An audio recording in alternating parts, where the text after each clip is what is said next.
welcome to Turn the Page, the official podcast of the Syosset Public Library.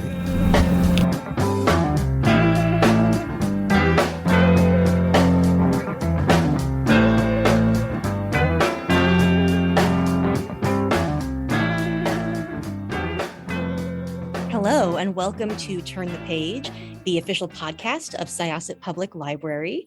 I'm Jenn, your host for today, and I'm here with an extraordinarily accomplished writer with whom I'm so excited to dig into their work. So could I ask you to introduce yourself and the book, please? Yes, hi, I'm Sarah Gailey, author of Magic for Liars, The Echo Wife, and forthcoming novel Just Like Home, and I'm so excited to be here talking with you today. Yeah, thank you so much. This book is incredible for so many reasons. And, just to sort of open things up, something that I'm always interested in is where a book kind of like finds its inception in its author's mind. Like, is it in an image or a line or a character detail or, an intriguing scenario? And so I'm wondering for you, like, where did this book start? I love the way you're asking this question, because so often when people ask where books come from, they're like, where'd you get the idea for this? And you're absolutely right that it's never, well, I don't want to say never, it's very rarely so clean as here's the thing that made me want to write this book. But there is a moment of inception that's like something that the book kind of crystallizes around. And for me, I feel like no one's going to believe me when I talk about this, but I was watching TV with my partner and fell asleep with my head on their shoulder, as I often do because I'm a grandpa and I can't make it through a TV show. And according to them, I snapped awake out of nowhere, turned to look at them, said, "Under the bed is the scariest place in the house," put my head back down, went back to sleep.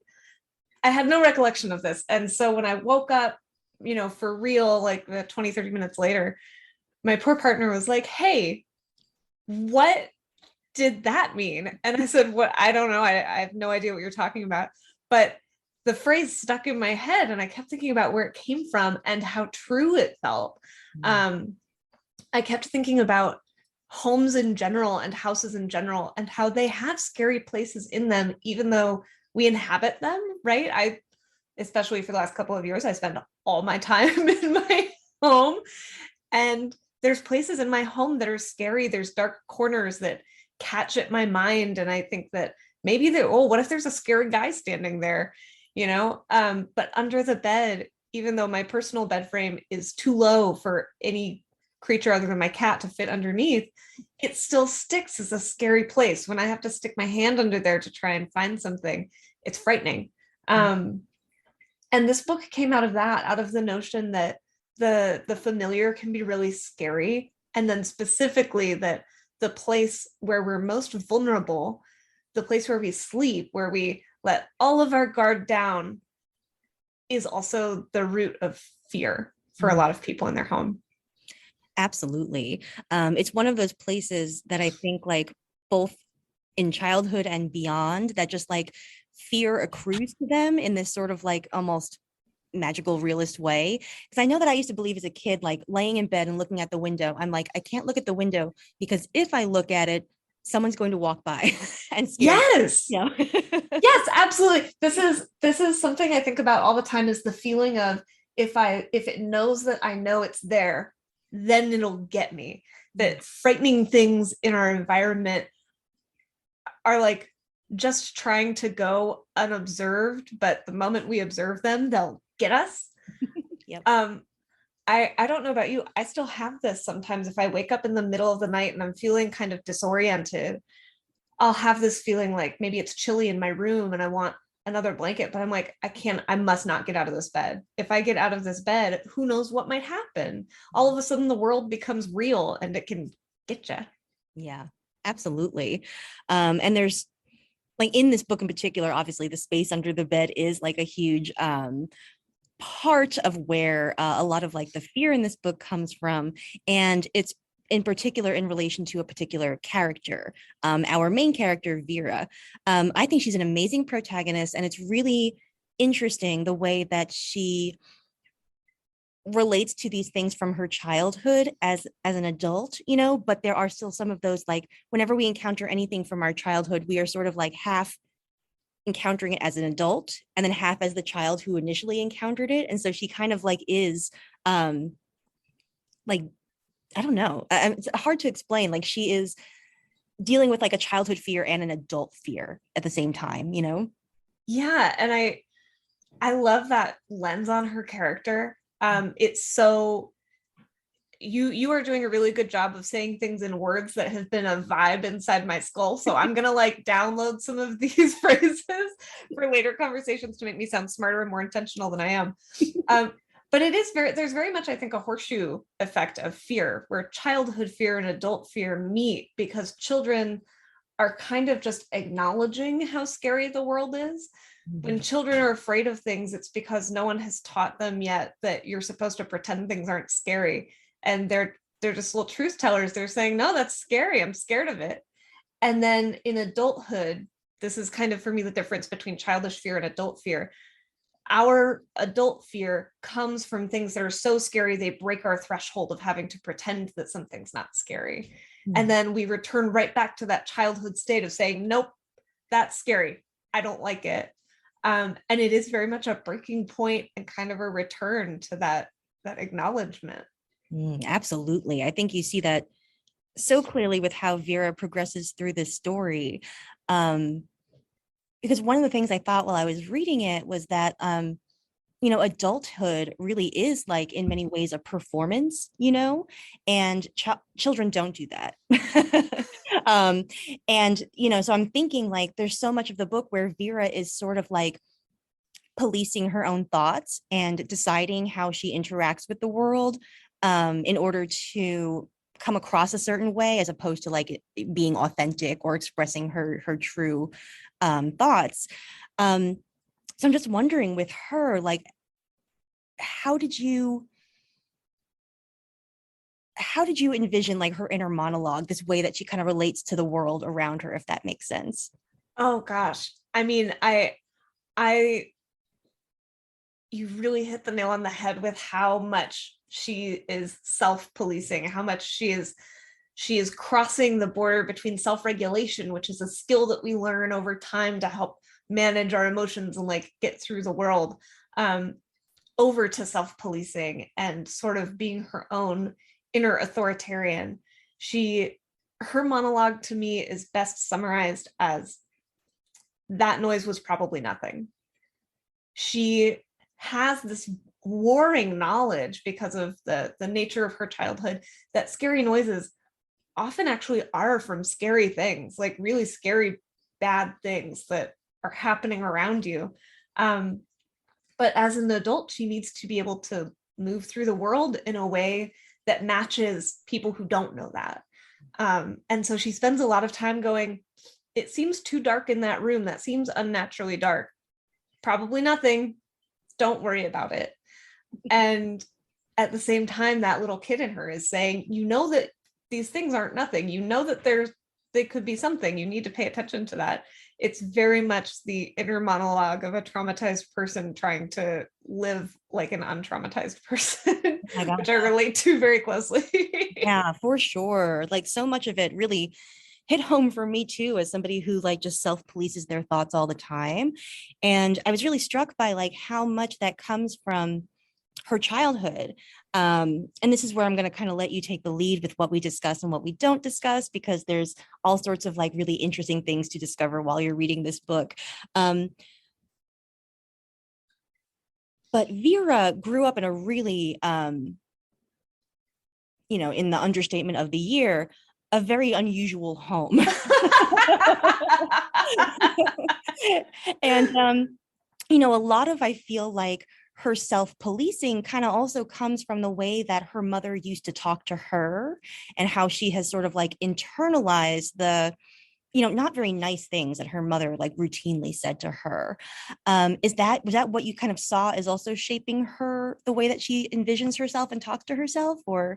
Absolutely. This is part of why it was so important to me to have a really big view into Vera's childhood. This book takes place in two timelines, and we get to see a lot of Vera's childhood and her relationship with her parents, and absolutely how those shape her. There's a scholar whose name is escaping me right now, but who wrote this fabulous book on dynamics in high control groups, which a lot of people refer to as cults. And one thing that she points out in this book, which one of the things she says is that human beings have a fundamental desire to see ourselves as overall pretty much good. And interfering with that view of the self as overall pretty much good is a way to gain control over people really effectively. Vera spends her childhood trying, as so many of us do, to learn what she needs to do in order to be overall pretty much good. And she learns a lot of that from her father, who is doing things that a lot of us would consider pretty bad, and a lot of it from her mother, who is trying to navigate and manage the relationships in her home in such a way that she will be the one who has the most power over people.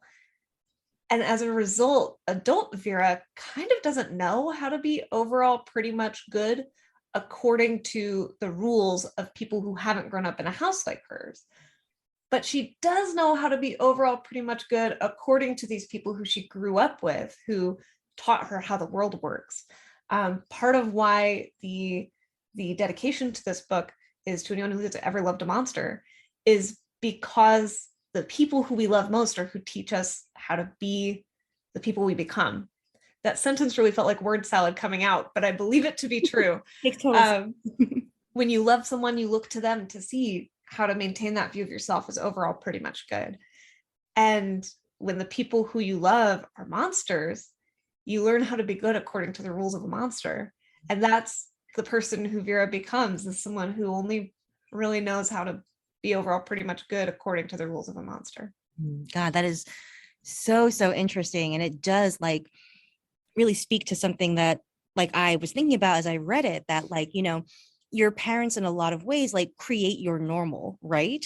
And so the sense of normal that she got from her parents like really come up against like the rules of the outside world in some very like serious ways, and it has affected how she moves through life and her friendships and stuff like that. And yeah, like is the way that she lives like a survival strategy, because she's very cut off from people. She kind of hops from job to job, like not always, you know, of her own will, but she's living like a very isolated existence before she comes home. Yeah, and I think this is something that happens organically for a lot of people who grow up in dynamics where the normal that gets set for them is very different from the normal that most people live by. That sense of isolation comes from a place of not really knowing how to form relationships where you can relate to other people's normal. Vera's childhood is defined by things happening around her that she is not supposed to react to or acknowledge or let anyone know that she knows about. And so she doesn't really know how to react to people and relationships in a way that, again, isn't going to reflect what she learned is normal in relationships in her childhood, that she as an adult knows aren't right. She's like, I know that the way that was isn't how it's supposed to be, but there's nothing to replace that, right? As adults, people don't really step in and say, hey, just so you know, here's what normal looks like, unless you specifically go to someone and say, help me understand what normal looks like. And the result is a sense of real isolation, because the risk of bumping your normal up against someone else's normal when your normal is her normal is pretty high risk. Absolutely. And so in a lot of ways, like this book is also in addition to like a very creepy paranormal story, like it is this very strange journey of self-acceptance in a lot of ways, you know, like, and that's a really interesting journey to be experiencing when you're in the middle of like what is happening to her, you know? Yes. I can't tell you how happy it makes me that you see this book as a journey of self-acceptance, because part of what I set out to do in writing this is to say, what if the advice just be yourself shouldn't apply to everyone? And it is internally very much about you know what? I need to learn to trust my instincts and accept the person who I am. But Vera is a person for whom that journey might not have a great impact on the people around her. Yeah, let's talk about her relationships because she is in a lot of very thorny ones. Obviously, like her mother is a very complex relationship, and it's at an inflection point because her mother is in the process of dying, and she has invited Vera home in order to help sort of settle her affairs. And then she's living kind of with the memory of her father too. And that shapes the other ones that appear in the story. Like she has her friend Brandon from childhood, who she is estranged from now. And this artist who is inhabiting her house. Like there's just so many interesting dynamics. This situation with her mother has prompted this journey home, and she's in the process of discovering, like rediscovering her childhood memories and how she feels about these things in the present. And what were you kind of thinking, I guess, about like as adults, the way that we kind of have to like constantly meet ourselves as children again in order to understand ourselves in the present, if that makes any sense? Oh, I love that. I think about that all the time, right? One of the big kind of theses of this unofficial trilogy of unlikable female protagonists I've written is, where do we come from? It's so hard for me not to just immediately go into Cotton Eye Joe asking that question. But where do we come from? What makes us who we are, and how do those origins stay with us throughout our life? Something that I've really been exploring the last few years is the comfort of the familiar. Our brains love familiarity. Our brains love familiarity even when the familiar sucks. Even when the familiar is like this mother who treats her horribly, and this house that has so many complicated, confusing memories in it, it's still a comfort because she kind of knows what to expect. And when something starts disrupting that familiarity in the form of this artist and the changes that her mother has made to the house in the time she's been gone, there's a threat to the one part of this that her brain likes and wants to protect. And in so many ways, I think that connects to a sense of wanting to protect our childhood selves, the selves who haven't experienced some of the hardships we've experienced as adults, and wanting to protect the things that childhood self valued and appreciated and even suffered through, because that childhood self is kind of where the current self comes from. And I really appreciate you highlighting the relationships that she has in this book. I have a tendency to write very zoomed in, and over the course of Magic for Liars and the Echo Wife, and then this book, I've been zooming in closer and closer and closer on where people come from and who they are. And I ended up having to, in our big rewrite of this book, say, okay, wait, Vera has to have relationships with people. She has to interact with people. This can't just all be her staring at herself and going, oh my God, what am I? And in introducing those relationships, I got to know her so much better as a character.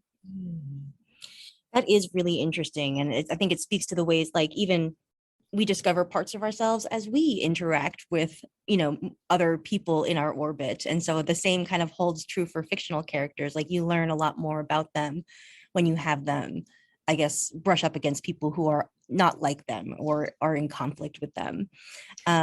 Some of the best relationship and conflict navigation advice I got as someone who really hates conflict was someone told me, like, try to figure out the age of the person you're talking to, not chronologically, but like, are you talking to your 35-year-old partner right now, or are you talking to your 7-year-old partner?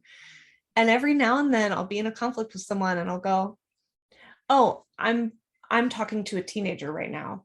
They need a little care. They're a little scared. Like they're in that vulnerable place. I need to be a little more caring and a little more tender.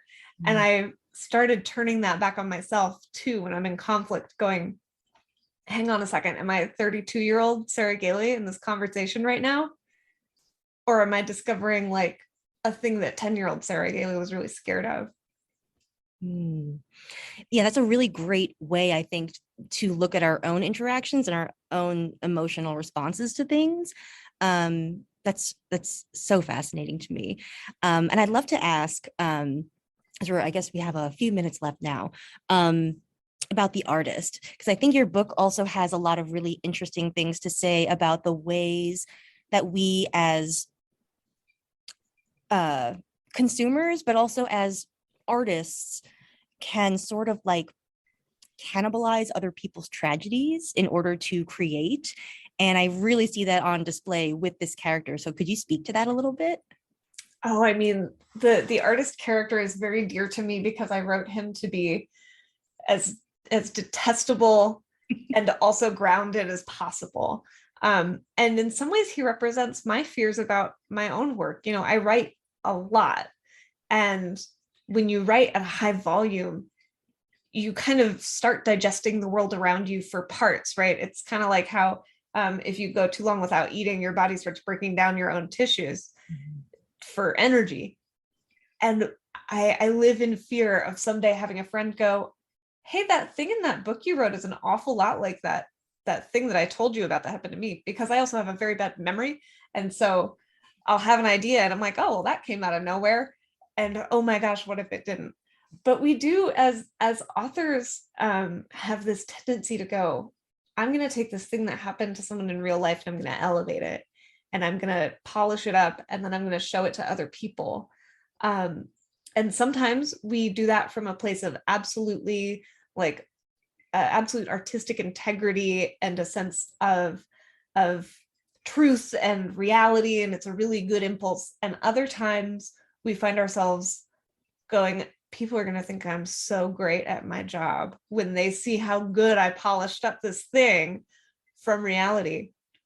I especially in writing him was thinking of the people who go on Twitter to talk about like scandalous conversations that they overhear, or like a breakup that they saw happening on the bus, which is something that I've done in the past. I've gone out and I've seen something wild and I go on Twitter and I tell everybody about it and everybody's like, wow, that's wild.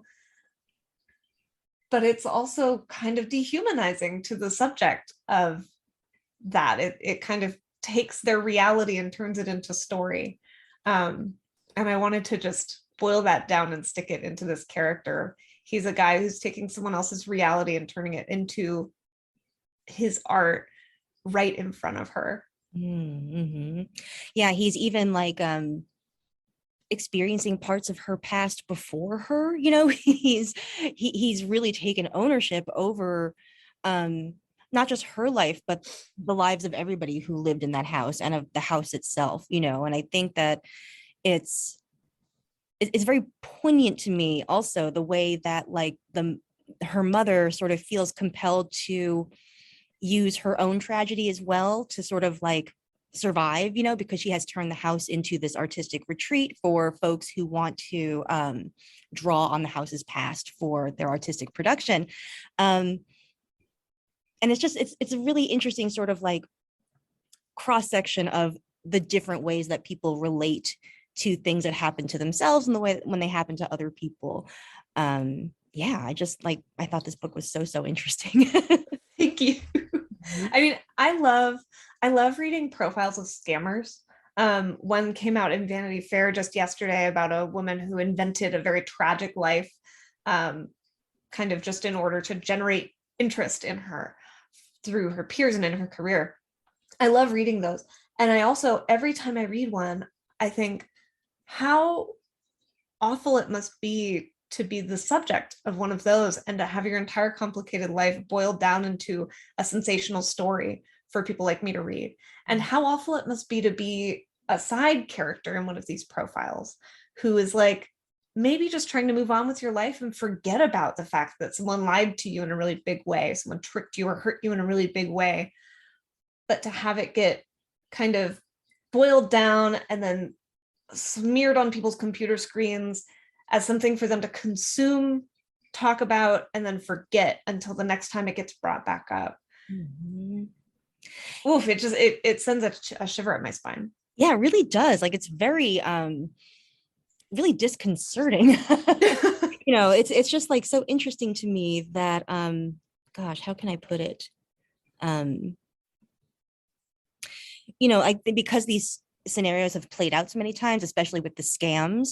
Like people, especially these like supporting characters, already know how their story is going to be received before it is. And so you can just be trying to like avoid that, I don't know, just like the public humiliation of like the online sphere. It's the internet has a really good habit of just like taking things out of context and viewing them without any sort of like consequences or implications. Absolutely. And there's a sense of powerlessness over your own narrative, right? Our sense of ourself is pretty much good overall, is usually tied into a personal narrative. Here's why I've done the things I've done. Here's why even the bad things that I've done don't change my view of myself as overall pretty good. And then there can be a moment where someone is taking the things from your life that you want to forget about, or you want to blur in memory, and bringing them into sharp focus and showing them to everyone. And I just really wanted to examine through Vera and her interactions with this artist, what that can do to a person, what it can take from them, and what the point is at which they say, you're not going to take anything else from me. Yes, I think those are all really vital questions. And I think that readers are going to really love digging into Vera's story and seeing how she, deals with all of these forces that are sort of bearing upon her. Thank you so much for making the time to come and talk with us. It was an absolute delight to discuss this book with you. Thank you so much for having me. I always love talking to you guys, and this was a real pleasure. Thank you. All right, listeners, Just Like Home is available as of July 19th, so definitely check it out at your favorite library or independent bookstore. This has been Jenn in conversation with Sarah Gailey for Turn the Page podcast. It is now time to close this chapter. It's time to close this chapter of Turn the Page. Join us for the next episode.